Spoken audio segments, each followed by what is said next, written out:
Good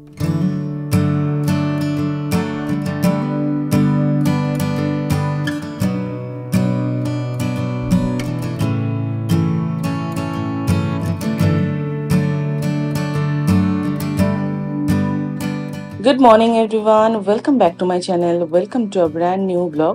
আশা করছি তোমরা সবাই খুব ভালো আছো, সুস্থ আছো। ঘড়িতে বেজে গেছে 5:20। চটপট আগে স্নেহর জন্য আলু সেদ্ধ ভাতটা বসিয়ে নিই।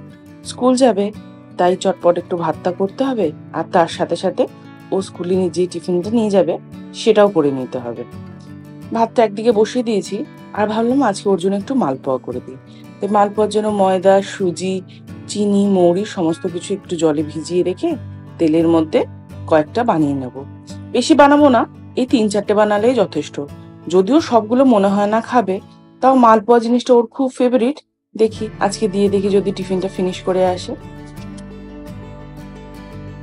এই গরমে না কোনোদিনই ও টিফিন ফিনিশ করে আসছে না, বলছে মা খেতে ইচ্ছে করছে না, গাটা গোলাচ্ছে।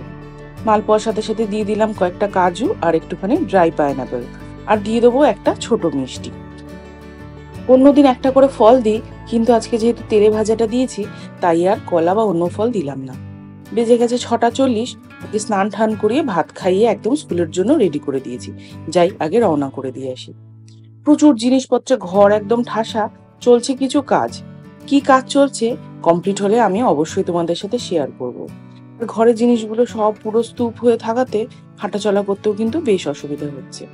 যাই 7টা বেজে গেছে, একটুখানি মর্নিং ওয়াকে যাব, তার সাথে সাথে বাজারে বেশ কিছু টুকিটাকি জিনিস আনার আছে।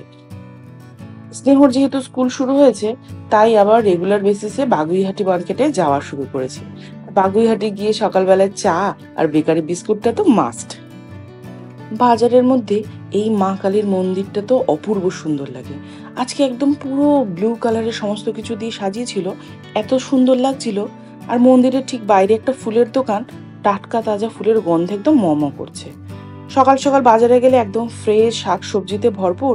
আর বাড়িতে একদম লেবু শেষ হয়ে গেছিল, তাই আমি নিয়ে নিলাম গোটা 10 পাতিলেবু। রোজ কিন্তু এই পাতিলেবুর জলটা খেতে এখন ভালোই লাগে, আর স্নেহ স্কুল থেকে আসলে তো অবশ্যই দিতে হয়। নিয়ে নেবো একটুখানি পেঁয়াজ, আজকে আবার একটুখানি মাংস রান্না করব, পেঁয়াজটাও শেষ হয়ে গেছে। আজকে একটু মাটনের পাতলা ঝোল করার ইচ্ছা আছে, তাই জন্য নিয়ে নিলাম 2 কিলো মতো মাটন। ব্যাস, আর সেরকম কিছু কেনার নেই। টোটো করে এবার বাড়ির পথে রওনা। বেলা মনে হয় বাজছে 9টা, কিন্তু রোদ উঠেছে বীভৎস।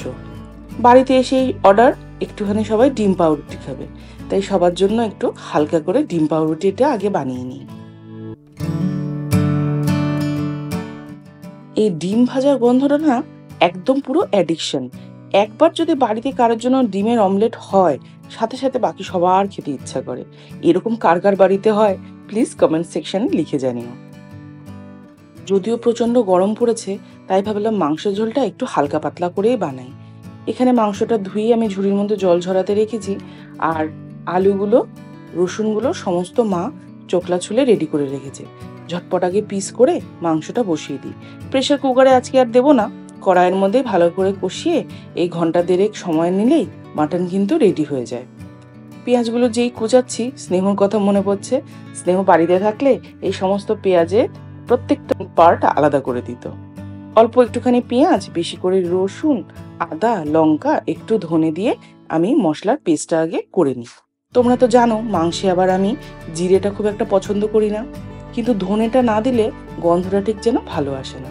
এবার মাংসটা ম্যারিনেট করে নেব নুন, হলুদ আর বাটা মশলাটা দিয়ে। আমি কিন্তু চিকেন বা মাটন কোনোটা রান্নার সময়তেই সর্ষের তেল দিয়ে ম্যারিনেট করি না, আর টক দইও খুব একটা দিই না। এই নর্মাল বাটা মশলা দিয়ে ম্যারিনেট করলে কিন্তু রান্নার স্বাদটা ভালো হয়। দিয়ে দিচ্ছি অল্প একটু গরম মশলা, যেটা বাড়িতেই তৈরি করা, তাহলে মাটনের না যদি এক্সট্রা ওই গন্ধটা থাকে সেটা কেটে যায়। কড়াইতে এবার সর্ষের তেল দিয়ে আলুগুলোকে লাল লাল করে ভেজে নেব। মাংস রান্নার ক্ষেত্রে কিন্তু সর্ষের তেলটা মাস্ট। আলুগুলো ভেজে তুলে নিয়ে পেঁয়াজ আর তেজপাতা ভালো করে ভাজা ভাজা করে মাংসটা কড়াইয়ের মধ্যে দিয়ে দিয়েছি। ব্যাস, ভালো করে কষুক, বেশ ঘন্টাখানেক ধরে আস্তে আস্তে সিম আঁচে কষাতে হবে। আর টমেটো বাটাটা কিন্তু অবশ্যই দিতে হবে। তোমরা তো জানো আমি আবার টমেটো বাটা ছাড়া মাংস রান্না করি না। ব্যাস, মোটামুটি ঘন্টা দেড়েক সময় হয়ে গেছে, আমি এবার নামিয়ে নেব। আজকে রান্না হয়েছে উচ্ছে আলুর সেদ্ধ, দেরাদুন রাইস আর মাটনের ঝোল। ও সাথে আমি আবার একটু শসা পেঁয়াজ লেবু দিয়ে স্যালাড বানিয়েছি। আজকে ফ্রাইডে, কালকে স্কুল নেই, তাই সকাল সকাল ওঠারও অতটা চাপ নেই। স্নেহর বায়না একটু চলো, তাই ভাবলাম স্পেন্সার থেকে ঘুরে আসি। আমাদের এদিকে চেনার পার্কে যে স্পেন্সারটা আছে ওটাতেই আমরা ম্যাক্সিমাম যাই। ঘরেরও কিছু টুকিটাকি জিনিস নেওয়ার আছে, তো ভাবলাম ঠিক আছে বাচ্চাটারও একটু আউটিং হবে, আর আমার বোন এসছে, ওকে নিয়েও একটু বেরোনো হবে। দেখো উপরে উঠেই তিনজনের আগে দাঁড়িয়ে পড়েছে হাওয়া খেতে। অল্প কিছু গ্রসারিজও নেওয়ার আছে, আর একটুখানি ভাবছি ক্রকারিজ সেকশনে যাব। এই যে এইখানে একটা ম্যানিকুইন দেখে স্নেহ আবার হাত ধরে দাঁড়িয়ে পড়েছে। ও আবার বাচ্চা খুব ভালোবাসে, কিন্তু বুঝতে পারেনি যে এটা এমনি বাচ্চা নয়। এই খেলনার সেকশনে আসলেই না বলবে এটা ওটা সেটা। যাই হোক তাড়াতাড়ি আগে এই সেকশন থেকে বেরিয়ে আমার পছন্দের সেকশনে চলে যাই।